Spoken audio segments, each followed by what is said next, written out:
All right, so today's gonna be a little bit weird. About this time last year, my girlfriend decided that she wanted to be a beekeeper, and I've always sort of had a passing interest in it, so I was like, oh, you know what, I'll go to the class with you. And since then, I've been sort of an ad hoc beekeeper, the kind without the responsibility of failure, because it's her project, so everything that goes wrong is her fault, right? However, eventually, the training wheels have to come off of everything, right? Well, today we're going to be setting up 2 hives of my own, and to do that, we're going to be installing 2 packages, one each way that I know how. This is a bee package, and inside this little box of hate and malice, there are really a couple things that we care about. First and foremost, you can see that there is a lot of stingers in there.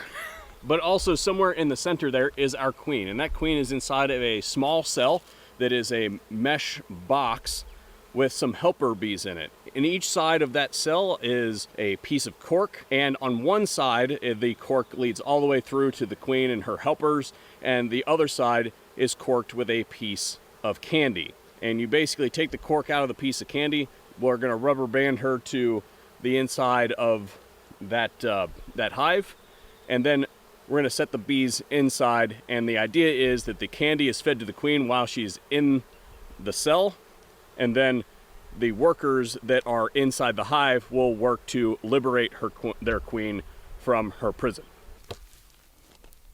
And you might say, Kurt, well, that's really inefficient. Why would we do it that way? And the reason we do it that way is we actually want a little bit of time for her to get used to the bees, or the bees to get really used to her, because this is not her brood. She is a captured, bred queen. And while these are not her brood, they can be impressed into service to this queen. So we just wait a little bit of time for them to kind of get used to her, and then they will be in her thrall, so to speak. So first thing we got to do is to do some measuring. And it looks like we need to remove 4 frames. And now this package will be able to slide down inside there right like that.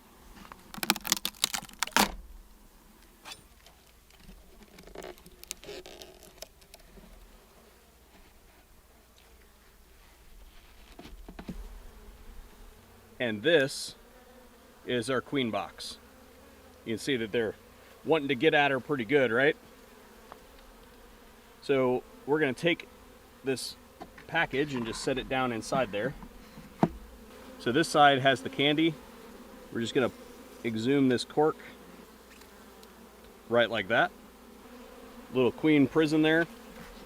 I've made a loop with my rubber band. We're just going to go ahead and stick this in here right like this so that that candy is exposed. And this is really just to kind of hold it into place until they can get her free. And then this is food. So we need to integrate this into the plans here somehow. But the idea is that we're going to come back in about an hour.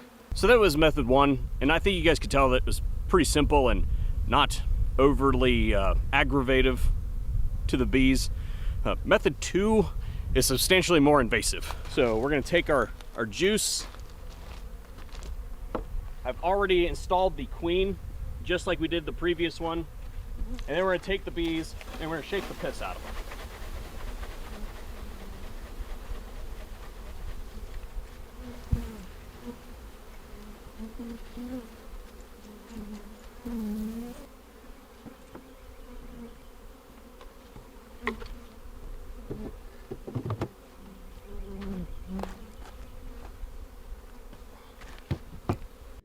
Okay, so here's the thing. One of my hives flew away. From talking to people that I trust on this topic, they tell me that this happens in approximately 1% of hive installs, and 1%, that sounds about right. I've considered rebranding this channel on more than one occasion to Hallstrom's Hardship, because 1% is just about the occurrence that we need for that to be absolutely what's going to happen to Curtis. So special thanks to the Bee Barn in Marietta, Ohio, who helped me out with a replacement hive package for this and got me back on my feet. So the second install was pretty much the same as the first one, I just didn't film it as well because, well, it was fluctuating between raining sideways and not. So I didn't take my good cameras out there. If I could tell you in a quantifiable number, the number of cameras that have been claimed by rain over all the things that you would just assume would kill cameras on an active range solidly in rain's favor. That said, I did receive a critique on the queen placement, and the way I put it is this.